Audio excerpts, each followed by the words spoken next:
So another topic that is like very sensitive, but it's not talked about as much, is casual relationships that exist in this nice age group that we're in.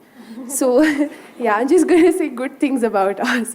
So people engage in physical relationships today, and what they lack is a lot of emotions. And we want to know if it's opinion, I mean your opinion on it, and whether people do it by choice. Is it healthy? Is it, what to make of it? Mm-hmm.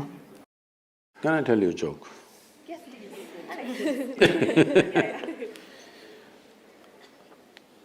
There was one Mrs. Bhatia. No Bhatias? I could change the name. There was one Mrs. Bhatia who was having her 50th wedding anniversary. They had a wedding anniversary, and the next day she filed for divorce.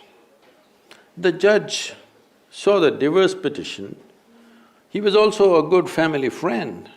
So he called her and he said, "Why you want to divorce your husband? He's such a sweet little thing. Why do you want to divorce him? On what grounds you want to divorce him?" She said, "He's not been faithful to me. He's been cheating me." How do you come to this conclusion? Just yesterday you had your 50th wedding anniversary, you were fine yesterday, how do you conclude this? I got little nostalgic and started flipping through the photo album. Then I saw none of my 5 children resemble him.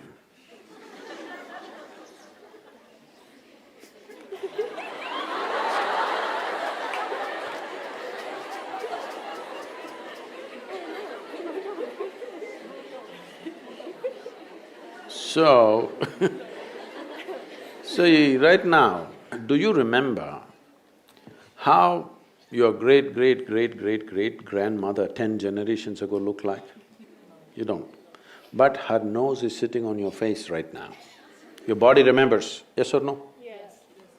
Your body remembers even the skin tone of your forefathers 1,000,000 years ago, it still remembers, not forgotten. So what you're calling as my body is an enormous amount of memory, isn't it? What you carry in your brain as memory is minuscule. What you carry in your body, there is evolutionary memory, there is genetic memory, there is karmic memory, there are articulate and inarticulate levels of memory. There is so much memory. You think you know how to walk right now, please understand, only because your body has built up that memory. If your body forgets, you won't be able to walk. So, the amount of memory for every simple thing that you do, you know what to eat, what not to eat, how to eat, you must put it in your mouth, not in your ears. This may look funny, but you would not know if you don't remember. So, your body is a repository of tremendous amount of memory and it's picking up all the time. If you walk from here to here, there may be 50 different kinds of mild smells. You may not consciously notice, but the body is picking it up and it recognizes. All the time it's recognizing, that's how you know what is good smell, what is bad smell, this is this smell, that is… You recognize the different aspects of sound, smell, this, that, because constant recognition is happening. So this body memory, traditionally in this culture, we call this as runanubandha. That means physical memory that you build. You can either consciously build your physical memory or you can simply take in wild amounts of memory and go through lots of physical confusion.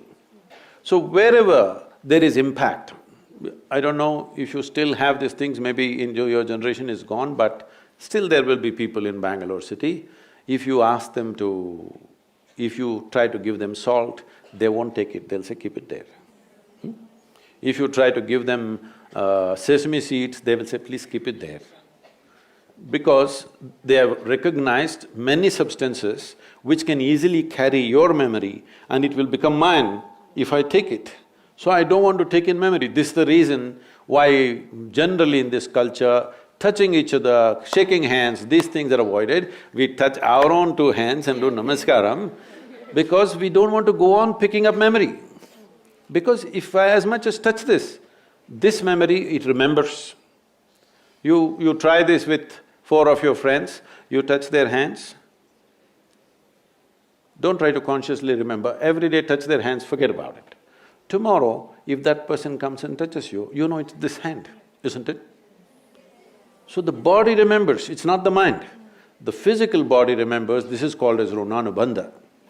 When there is a sexual interaction or there is any kind of intimacy which involves thought, emotion and body, the amount of memory that is left in your system is very big. It is from this context they said you must keep this as simple as possible. There are other aspects where in certain tantric process and all they're involving, they are preparing themselves for years to distance themselves from the body in such a way that the body doesn't pick up anything from anywhere. This is being done like a sadhana, not as sexual promiscuity. So, the question is not of morality, the question is of what is it that you want to do with yourself in your life. If you want to be in such a way that in your life, your inner intelligence will be the most dominant thing in your life, not your physical body, then you must keep the body's memory as simple as possible.